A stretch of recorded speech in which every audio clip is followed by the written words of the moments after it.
சோனா குருவியும் அதோட கணவர் ராணா குருவியும் ஒரு வேலை காரணமா பக்கத்து காடு வரைக்கும் போயிட்டு தங்களோட காட்டுக்கு திரும்பி வந்துகிட்டு இருந்தாங்க. அப்படி வர வழியில ஓய்வு எடுக்கிறதுக்காக ஒரு இடத்துல 2 பேரும் உட்கார்ந்தாங்க. அப்ப சோனா குருவி அந்த இடத்துல 3 செடிகள் வாடி போயிருக்கிறத பார்த்தது.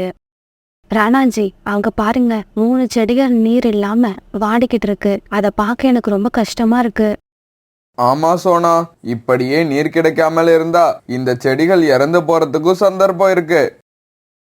இப்படி பேசிக்கிட்ட ராணா குருவியும் சோனா குருவியும் பிறகு அவங்க கடந்த உடஞ்ச பானைகளை தூக்கிட்டு போய் பக்கத்துல இருந்த நதியில தண்ணீர் எடுத்துட்டு வந்து அந்த செடிகளுக்கு ஊத்துனாங்க.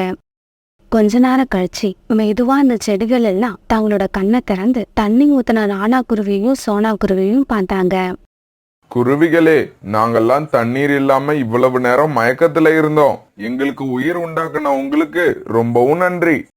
நாங்க 3 பேருமே விதவிதமான பழங்களை கொடுக்கக்கூடிய மரங்களா வளருவோம். நீங்க எங்களுக்கு செஞ்ச உதவிக்கு கூடிய சீக்கிரமே பழங்களை கொடுத்து நாங்களும் உதவி செய்வோம். செடிகளே, கவலைப்படாதீங்க, எங்களால முடிஞ்ச வரைக்கும் உங்களுக்கு கண்டிப்பா தண்ணீர் ஊத்துவோம். இப்படி உங்களுக்கு உதவி செய்யறதுல எங்களுக்கும் சந்தோஷமா இருக்கு. சோனா குருவி இப்படி சொன்னதும் அதை கேட்டு 3 செடிகளும் ரொம்பவும் சந்தோஷப்பட்டாங்க. சோனா குருவி சொன்ன வார்த்தை அவங்க மனசுல ஒரு நம்பிக்கையை உண்டாக்குச்சு. பிறகு தங்களுக்கு நேரம் கிடைக்கிறப்ப எல்லாம் ராணா குருவியும் சோனா குருவியும் அந்த செடிகள் இருக்கிற இடத்துக்கு போய் செடிகளுக்கு தண்ணீர் ஊத்துனாங்க. எவ்வளவு வெயிலா இருந்தாலும் இவங்க அந்த செடிகளுக்கு தண்ணீர் ஊத்துறத மட்டும் நிறுத்தவே இல்லை. இப்படியே சில நாட்கள் நகர்ந்துச்சு. இப்படி ராணா குருவியும் சோனா குருவியும் சீரான இடைவெளியில அந்த செடிகளுக்கு தண்ணீர் ஊத்திக்கிட்டே வந்ததால அந்த 3 செடிகளும் இப்ப சின்ன மரமா வளர்ந்துட்டாங்க. ஒரு நாள் ராணா குருவியும் சோனா குருவியும் தண்ணீர் எடுக்கிறதுக்காக நதிக்கரைக்கு போனாங்க. இப்படி போன இவங்க 2 பேரும் அந்த நதிக்கரையில காலுக்காகத்தையும் கோரிக்காகத்தையும் சந்திச்சாங்க. சோனா, கொஞ்ச நேரத்துக்கு முன்னாடிதான் வந்து தண்ணி குடிச்சிட்டு போனேன். மறுபடியும் எதுக்கு நதிக்கரைக்கு வந்திருக்க? கோரி, எங்களுக்கு 3 மரங்கள் நண்பர்களா இருக்காங்க. அவங்களுக்கு தான் இப்ப நாங்க தண்ணீர் எடுக்க வந்தோம். என்னது, மரங்கள் உங்களுக்கு நண்பர்களா இருக்காங்களா? அவங்க யாருன்னு எங்களுக்கு காட்டு. அவங்கள பார்க்க ஆசையா இருக்கு. அப்படியா? அப்படின்னா இப்பவே எங்க கூட கிளம்புங்க, நாங்க இப்ப அங்கதான் போறோம். இப்படி சொன்ன ராணா குருவியும் சோனா குருவியும் பிறகு காகங்களை அழைச்சிக்கிட்டு அந்த மரங்கள் இருக்கிற இடத்துக்கு போனாங்க. வந்துட்டாங்க வந்துட்டாங்க. ஆமா, நம்ம நண்பர்கள் நமக்காக தண்ணி எடுத்துக்கிட்டு வந்துட்டாங்க. சரி சரி, கொஞ்ச நேரம் சத்தம் போடாம இருங்க. உங்களை பாக்குறதுக்காக என்னோட நண்பர்கள் 2 பேரை அழைச்சிட்டு வந்திருக்கேன்.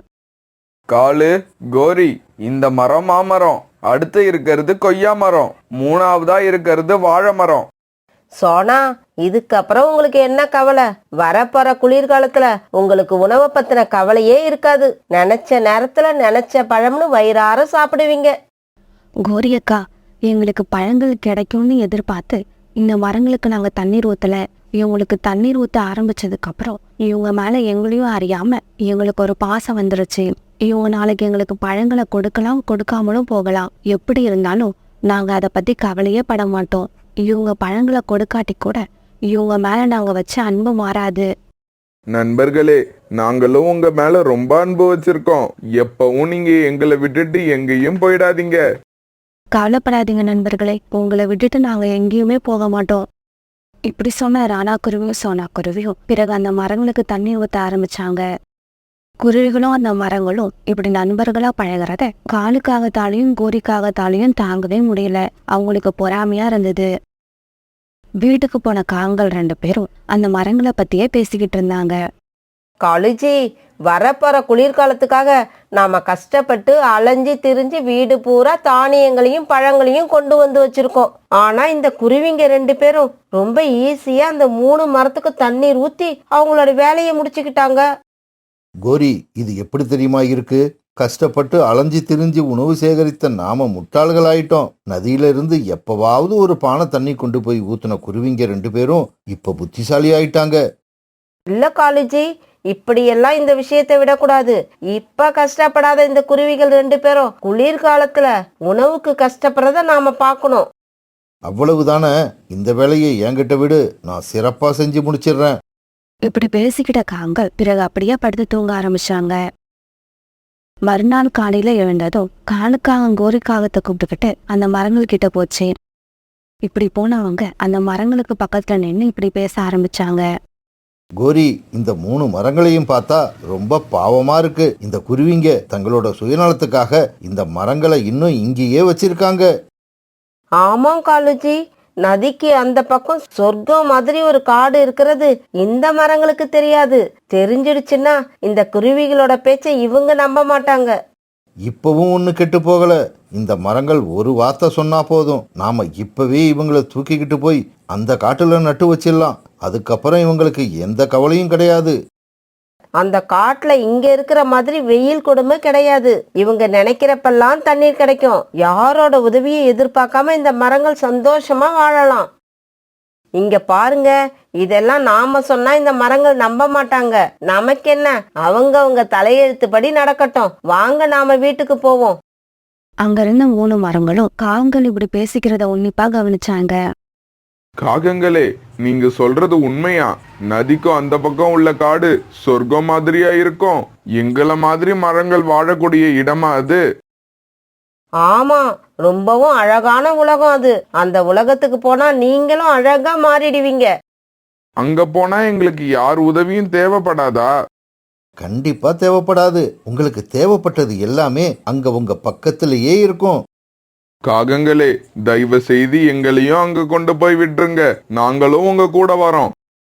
இப்படி மாமரமும் கொய்யா மரமும் பேசிக்கிட்டு இருக்கப்ப வாழை மரம் இப்படி பேச ஆரம்பிச்சது. இங்க பாருங்க நண்பர்களே, அந்த குருவிகள் 2 பேரும் நமக்கு உதவி செய்யலன்னா நாம இந்நேரம் இறந்திருப்போம். அப்படிப்பட்ட குருவிகளை நம்பாம நேத்து வந்த காகங்களோட பேச்சை நம்பி இந்த இடத்தை விட்டு போக போறீங்களா? இங்க பாருங்க, உங்களை யாரும் கட்டாயப்படுத்தி அழைச்சிக்கிட்டு போக ஆசைப்படல. எங்க பேச்சுல நம்பிக்கை வச்சு நாங்க சொல்ற மாதிரி ஒரு காடு இருக்குன்னு நம்பிக்கை இருந்தா எங்க கூட வாங்க, இல்லன்னா விட்டுருங்க. நாங்க கிளம்புறோம். நீங்க காலம் பூரா அந்த குருவிங்க எப்ப தண்ணி கொண்டு வந்து ஊத்துவாங்கன்னு எதிர்பார்த்துக்கிட்டே இருங்க. காகங்களே, அப்படி சொல்லாதீங்க. நாங்க உங்க கூட வர தயாரா இருக்கோம். எங்களை இப்பவே அழைச்சுக்கிட்டு போங்க. இங்க பாருங்க நண்பர்களே, தயவு செய்து என் பேச்சை கேளுங்க. இந்த குருவிகள் வர வரைக்கும் பொறுமையா இருங்க. அவங்க வந்ததுக்கு அப்புறம் அவங்க கிட்ட சொல்லிட்டு நீங்க இந்த காகங்கள் கூட கிளம்பி போங்க. இங்க பாரு வாழை மரமே, உனக்கு வர இஷ்டம் இல்லைன்னா விட்டுடு. நீ வர வேண்டாம். ஆனா கிளம்ப தயாரா இருக்கிற எங்களை நீ தடுக்காத. காகங்களே, நாங்க இப்பவே உங்க கூட வரோம். எங்களையும் அழைச்சுக்கிட்டு போங்க. பிறகு காகங்கள் 2 பேரும் ஆளுக்கு ஒரு மரமா வேரோட பிடுங்கி எடுத்துக்கிட்டு பறக்க ஆரம்பிச்சாங்க. இப்படி இந்த மரங்களை தூக்கிட்டு போனவங்க ரொம்ப தூரம் பறந்து போனாங்க.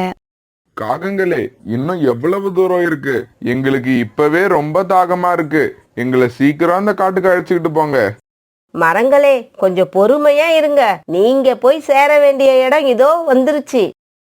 இப்படி சொன்ன காகங்கள் ஒரு வறண்டு போன இடமா பார்த்து அந்த 2 மரத்தையும் கீழே போட்டாங்க. மரங்களே, இப்ப புரிஞ்சுதா உங்களுக்கு? இதுதான் உங்களோட இன்னொரு உலகம். இந்த உலகத்துல உங்களை கவனிக்கவோ தண்ணி ஊத்தவோ யாருமே இருக்க மாட்டாங்க. காகங்களே, உங்களுக்கு நாங்க என்ன கெடுதல் செஞ்சோம்? எதுக்கு எங்க கிட்ட பொய் சொல்லி இங்க அழைச்சுக்கிட்டு வந்தீங்க? இங்க பாருங்க, உங்களுக்கும் எங்களுக்கும் எந்த பகையும் இல்ல. ஆனா உங்களால சோனா குருவி பயனடைய கூடாது. அதுதான் எங்களோட லட்சியம். இப்படி சொல்லிட்டு காகங்கள் 2 பேரும் அங்கிருந்து பறந்து போயிட்டாங்க. பிறகு கொஞ்ச நேரம் கழிச்சு அங்க வந்த ராணா குருவியும் சோனா குருவியும் மாமரமும் கொய்யா மரமும் அங்க இல்லாததை பார்த்து அதிர்ச்சியானாங்க. உடனே பக்கத்துல இருந்த வாழை மரம் நடந்தது எல்லாத்தையும் அவங்க கிட்ட சொல்லுச்சு. அதை கேட்ட ராணா குருவியும் சோனா குருவியும் அந்த மரங்களை தேடி அங்கிருந்து பறந்து போனாங்க. இப்படி போன ராணா குருவியும் சோனா குருவியும் ரொம்ப தூரம் போனதுக்கு அப்புறம் ஒரு இடத்துல மாமரமும் கொய்யா மரமும் மயங்கி கிடக்கிறத பார்த்தாங்க. உடனே இவங்க 2 பேரும் ஆளுக்கு ஒரு மரத்தை தூக்கிக்கிட்டு மறுபடியும் பழைய இடத்துக்கு வந்து அவங்கள நட்டு வச்சாங்க. மரங்களோட மயக்கம் தெளியறதுக்காக அவங்களுக்கு தண்ணீர் ஊத்துனாங்க. குருவிகளே, எங்களை மன்னிச்சிடுங்க. நாங்க பெரிய தப்பு பண்ணிட்டோம்.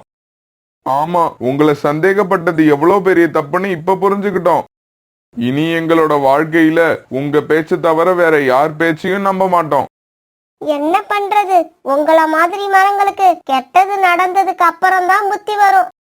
நண்பர்களே, இந்த கதையை பாத்தீங்களா? இதே மாதிரிதான் சில பேர் நம்ம பக்கத்துல இருக்கும்போது அவங்களோட அருமை நமக்கு புரியாது. இக்கரைக்கு அக்கறை பச்சைன்னு நாம வேற யாரையாவது உயர்வா நினைச்சுக்கிட்டு இருப்போம். அப்படி நாம உயர்வா நினைச்சவங்க நம்மளை ஏமாத்தும் போதுதான் நம்ம பக்கத்திலேயே இருந்தவங்க எவ்வளவு நல்லவங்கன்னு நமக்கு புரியும். ஒரு நாள் சாயங்காலம் காலுக்காக வேலையில இருந்து திரும்பி வீட்டுக்கு வந்தது. கோரி, ஜக்கு எங்க போயிருக்கான்? வந்ததும் வராதுமா எதுக்கு ஜக்குவை பத்தி கேக்குறீங்க? அவனுக்கு சின்ன வயசு தானே, எங்கேயாவது விளையாட போயிருப்பான். கோரி, எல்லாத்துக்கும் ஒரு அளவு இருக்கு. என்னதான் விளையாண்டாலும் இருட்டுறதுக்கு முன்னாடி வீடு வந்து சேரணும். இதையெல்லாம் அம்மா தான் குழந்தைக்கு சொல்லி கொடுக்கணும். என்ன பண்றது? நம்ம வீட்டில் உனக்கே நான் சொல்லி கொடுக்க வேண்டியதா இருக்கு. காலுஜி, ரொம்ப ஓவரா பேசாதீங்க. நீங்களும் சின்ன வயசுல ஜக்குவ மாதிரி தான் சொன்ன பேச்சு கேட்காம ஊர் சுத்திக்கிட்டே இருப்பீங்க போல இருக்கு. அதான் உங்க பையனும் உங்கள மாதிரியே இருக்கான். கோரிக்காகம் எப்பவுமே இப்படிதான். தான் பையன் ஜக்குவை நல்ல வழியில வளர்க்கணும்னு எப்பவுமே ஆசைப்படாது. என்னைக்காவது காலுக்காகம் ஜக்குவுக்கு புத்தி சொல்ல நினைச்சாலும் அதையும் சொல்ல விடாது. இவங்க வீட்டுக்கு பக்கத்துலதான் சோனா குருவியும் சோனா குருவியோட பையன் குக்குவும் வாழ்ந்து வந்தாங்க. குக்குவுக்கு சோனா குருவி சின்ன வயசுல இருந்தே நல்லதுக்கும் கெட்டதுக்கும் உள்ள வித்தியாசங்களை சொல்லி வளர்த்ததால குக்கு ரொம்பவும் புத்திசாலியா இருந்தான். ஒரு நாள் குக்கு உணவு தேட வீட்டை விட்டு வெளியில பறந்து போனான். குக்கு, ஒரு நிமிஷம் இங்க வா. ஜக்கு இப்படி கூப்பிட்ட உடனே குக்கு அவங்க கிட்ட போய் உட்கார்ந்தான். என்ன ஜக்கு, என்ன விஷயம் சொல்லு. குக்கு, நாம 3 பேரும் சேர்ந்து விளையாடுவோம் வா. இல்ல ஜக்கு, இது விளையாடுறதுக்கான நேரம் இல்ல. நான் உணவு தேட போகணும். நாங்க கூட தான் உணவு தேட போகணும். கொஞ்ச நேரம் விளையாண்டுட்டு அப்புறமா போகலாம். இல்ல, உணவு தேடுற நேரத்துல இந்த மாதிரி விளையாடுற பறவைகள் நல்ல பறவைகள் இல்லைன்னு எங்க அம்மா சொல்லி இருக்காங்க. அப்ப நீ மட்டும் நல்லவன், நாங்க எல்லாம் கெட்டவங்களா? இங்க பாரு குக்கு, இனிமே நீ ஒரு நிமிஷம் கூட இங்க உட்காரக்கூடாது. ஓடு இங்க இருந்து. பிறகு குக்கு எதுவும் பேசாம அந்த இடத்த விட்டு பறந்து போனான். ஜக்கு, குக்கு நம்ம 2 பேரையும் ரொம்பவும் அவமானப்படுத்திட்டான். நாம அவனை ஏதாவது செஞ்சாகணும். கவலைப்படாத நண்பா. எங்க அம்மா கிட்ட நான் இந்த விஷயத்த சொன்னா என்ன செய்யணுமோ அதை எங்க அம்மாவே செஞ்சிருவாங்க. ஜக்கு, நேத்து நாம அருவிக்கு போய் குளிச்சுக்கிட்டு இருந்ததை பார்த்த ரீட்டா ஆண்டி எங்க அம்மா கிட்ட வந்து சொல்லிட்டாங்க, இனிமே பெரியவங்க இல்லாம அருவி பக்கம் போவியான்னு சொல்லி. எங்க அம்மா நேத்து என்ன அடி அடின்னு அடிச்சிட்டாங்க. அட பாவமே, ரீட்டா ஆண்டியா இப்படி பண்ணுனாங்க. இப்ப அவங்கள என்ன செய்யலாம்? ரீட்டா ஆண்டியை நம்மளால ஒன்றும் பண்ண முடியாது. ரீட்டா ஆண்டி இல்லாதப்ப அவங்க கூட்டை உடச்சி கீழே தள்ளணும். அதுதான் என் ஆசை. வா, இப்பவே கிளம்புவோம். அநேகமா ரீட்டா ஆண்டி இந்நேரம் உணவு தேட கிளம்பியிருப்பாங்க. இப்படி பேசிக்கிட்ட ஜக்குவும் ஆந்தையும் பிறகு ரீட்டாவோட கூட்ட நோக்கி பறந்து போனாங்க. இவங்க ரீட்டாவோட கூட்டுக்கிட்ட போனப்ப ரீட்டா அங்க இல்லாததால ரீட்டாவோட கூட்ட நாசம் பண்ண ஆரம்பிச்சாங்க. அந்த சமயத்துல உணவு தேடி எடுத்துக்கிட்டு வீட்டுக்கு திரும்பி வந்த குக்கு ஜக்குவும் ஆந்தையும் இப்படி செய்யறத பார்த்துட்டு அங்க வந்து உக்காந்தான். நிறுத்துங்க, ஏன் இப்படி வீட்டாண்டி கூட்டம் உடைக்கிறீங்க? ஒரு கூடு கட்டுறது எவ்வளவு கஷ்டம்னு உங்களுக்கு தெரியுமா? இங்க பாரு குக்கு, நாங்க என்ன வேணாலும் பண்ணுவோம். அது கேட்க நீ யாரு? இங்க பாரு குக்கு, இந்த மாதிரி செஞ்சது நாங்க தானே நீ ரீட்டா ஆண்டி கிட்ட சொல்லவே கூடாது. தப்பி தவறி சொன்ன, அதுக்காக ரொம்ப கஷ்டத்தை அனுபவிப்ப. இப்படி சொன்ன ஜக்குவும் ஆந்தையும் அங்க இருந்து பறந்து போயிட்டாங்க. அவங்க போய் கொஞ்ச நேரம் கழிச்சு ரீட்டாவும் அங்க வந்துச்சு. தன்னோட கூட இருந்த நிலைமைய பார்த்துட்டு ரீட்டா அழ ஆரம்பிச்சது. குக்கு, நீ எவ்வளவு நேரமா இங்க இருக்க? என்னோட கூட்டம் இந்த மாதிரி செஞ்சது யாரு? ரீட்டாண்டி, ஜக்குவும் ஜக்குவோட ஃப்ரெண்டு ஆந்தையும் 2 பேரும் தான் உங்களோட கூட்டம் இந்த மாதிரி உடைச்சி போட்டவங்க. அப்படியா? ஜக்குவோட அம்மா கோரிக்காகத்துக்கிட்ட நான் இப்பவே போய் நியாயம் கேக்குறேன். பிறகு ரீட்டா கிளி ரொம்பவும் கோவமா கோரிக்காகத்தோட வீட்டை நோக்கி பறந்து போச்சு. இப்படி கோவமா போன ரீட்டா கோரிக்காகத்துக்கிட்ட நடந்தது எல்லாத்தையும் சொல்லுச்சு. கோரி, எந்த வேலையும் இல்லாத உருப்படாத ஆந்த கூட சேர்ந்தா உன் பையனும் அப்படியே தான் ஆயிடுவான். இவங்க 2 பேரும் சேர்ந்துதான் என்னோட கூட்ட உடைச்சி போட்டு இருக்காங்க. இல்லம்மா, ரீட்டா ஆண்டி பொய் சொல்றாங்க. நான் இப்படியெல்லாம் செய்யவே இல்லை. ரீட்டா, நீ என்னடானா இப்படி சொல்ற? என் பையன் நான் செய்யவே இல்லைங்கிறான். இதுல யார் பேச்ச நம்புறது? சரி, என் பையனும் அவனோட நண்பனும் சேர்ந்து உன்னோட கூட்ட உடைச்சத யாராவது நேர்ல பார்த்தாங்களா? ஆமா, சோனா குருவியோட பையன் குக்கு இதெல்லாம் நேர்ல பார்த்துட்டு தான் என்கிட்ட சொன்னான். ஓஹோ, குக்கு சொன்னா அது உண்மையாயிடுமா? ஏன் அவன் பொய் சொல்ல மாட்டானா? சொல்ல மாட்டான். குக்கு ஒரு நாளும் பொய் சொல்ல மாட்டான். இங்க பாரு கோரி, உன் பையன்கிட்ட சொல்லி வை. இதுக்கப்புறம் இவனை நான் எப்பயாவது என் கூட்டு பக்கம் பார்த்தேன்னு வச்சுக்க, நான் அவனை சும்மா விட மாட்டேன். என்ன ரீட்டா, நான் வாயை மூடிட்டு இருக்கேன்னு நீ பேசிக்கிட்டே போறியா? இங்க பாரு, உன்னால என்ன செய்ய முடியுமோ அதை செய். நான் எதுக்கும் கவலைப்பட மாட்டேன். ஆனா ஒண்ணு, என் பையன் மேல இப்படி அபாண்டமா பொய் சொன்ன அந்த சோனா குருவியோட பையன் குக்குவை நான் சும்மா விட மாட்டேன். பிறகு ரீட்டா கிளி அந்த இடத்த விட்டு பறந்து போயிடுச்சு. அம்மா, எனக்கு இந்த குக்குவை பார்த்தாலே பிடிக்கல. என்னவோ அவன் மட்டும்தான் நல்லவன் மாதிரியும் நாங்க எல்லாம் கெட்டவங்க மாதிரியும் பேசுறான். அப்புறம் கூட்ட உடைச்ச விஷயத்த ரீட்டா ஆண்டி கிட்ட சொல்லக்கூடாதுன்னு நாங்க மிரட்டிட்டு வந்தோம். அவன் சொல்லி இருக்கிறான்னா அவனுக்கு எவ்வளவு தைரியம் இருக்கணும். ஜக்கு, கவலைப்படாத, பொறுமையா இரு. நல்ல சமயம் பார்த்து குக்குவை என்ன செய்யணும்னு நானே முடிவு பண்றேன். இப்படியே சில நாட்கள் நகர்ந்துச்சு. ஒரு நாள் சோனா குருவி பறந்து போறத பார்த்த கோரி அதை தடுத்து நிறுத்துச்சு. என்ன சோனா, இவ்வளவு காலையிலேயே எங்க கிளம்பிட்ட? கோரி அக்கா, நான் எங்க அம்மாவை பார்க்க போறேன். அது அம்மாவை பார்க்க போறியா? குக்குவை வீட்டுல விட்டுட்டு நீ மட்டும் போற? ஆமா, குக்குவை விட்டுட்டு தான் போறேன். நான் காலையில போயிட்டு சாயங்காலம் திரும்பி வந்துருவேன். ஆனா இப்படி உடனே திரும்பி வரணும்னா குக்குவுக்கு ரொம்பவும் கஷ்டமா இருக்கும். அதனால்தான் அவனை வீட்டுல விட்டுட்டு போறேன். இப்படி சொன்ன சோனா குருவி பிறகு அங்கிருந்து பறந்து போயிடுச்சு. அப்ப குக்கு இன்னைக்கு வீட்டுல தனியா இருக்கான். குக்கு, அந்த கடவுளே நினைச்சா கூட இன்னைக்கு என்கிட்ட இருந்து உன்னை காப்பாத்த முடியாது. குக்கு தன்னோட வீட்டுல பந்த வச்சு விளையாண்டுகிட்டு இருந்தான். அந்த சமயத்துல ஜக்கு ரொம்பவும் அவசரமா குக்குவோட வீட்டுக்குள்ள வந்தான். குக்கு, சீக்கிரமா கிளம்பு. உங்க பாட்டி வீட்டுக்கு போற வழியில உங்க அம்மா ஒரு மரத்துல மோதி கீழே விழுந்துட்டாங்க. அவங்க தலையில பலமா அடிபட்டிருக்கு. ஜக்கு, என்ன சொல்ற நீ? எங்க அம்மா எந்த இடத்துல இருக்காங்கன்னு உனக்கு தெரியுமா? தெரியும், எனக்கு அந்த இடம் நல்லா ஞாபகம் இருக்கு. சீக்கிரமா கிளம்பு. உங்க அம்மா தலையில இருந்து நிறைய ரத்தம் வந்துகிட்டு இருக்கு. சோனா குருவி உண்மையிலேயே பாட்டி வீட்டுக்கு போயிருக்கிறதால குக்கு ஜக்குவை கொஞ்சம் கூட சந்தேகப்படவே இல்லை. உடனே ஜக்கு பின்னால அம்மாவை பார்க்கறதுக்காக பறந்து போனான். இப்படி போனவங்க ஒரு மரக்கிளையில உட்கார்ந்தாங்க. ஜக்கு, எங்க அம்மா எங்க? எங்க அம்மா எங்க? இந்த இடம் இல்ல குக்கு, இன்னும் கொஞ்சம் தூரம் போகணும். இப்படி சொன்ன ஜக்கு பிறகு குக்குவை அழைச்சுக்கிட்டு மறுபடியும் பறந்து போனான். இப்படி போனவங்க ஒரு பெரிய அடர்த்தியான காட்டுக்குள்ள போனாங்க. ஜக்கு, எங்க அம்மா எங்க? இங்கேயும் எங்க அம்மா இல்ல. குக்கு, உங்க அம்மா இல்லாட்டி என்ன, எங்க அம்மா இங்கதான் இருக்காங்க. ஜக்கு இப்படி சொன்ன உடனே ஒரு மரத்துக்கு பின்னால மறைஞ்சிருந்த கோரிக்காக வெளியே வந்தது. என்ன குக்கு, அம்மாவை தேடி வந்தியா? ரொம்பவும் வேகமா பறந்து வந்திருக்க போல இருக்கு. உன்னை பார்க்க பாவமா இருக்கு. ஜக்கு, பொய் சொன்னியா? பொய் சொல்லியா என்ன இங்க அழைச்சிக்கிட்டு வந்த? நல்ல பறவையா மாறிட்டேன்னு சொன்னியே, அதுவும் பொய்யா?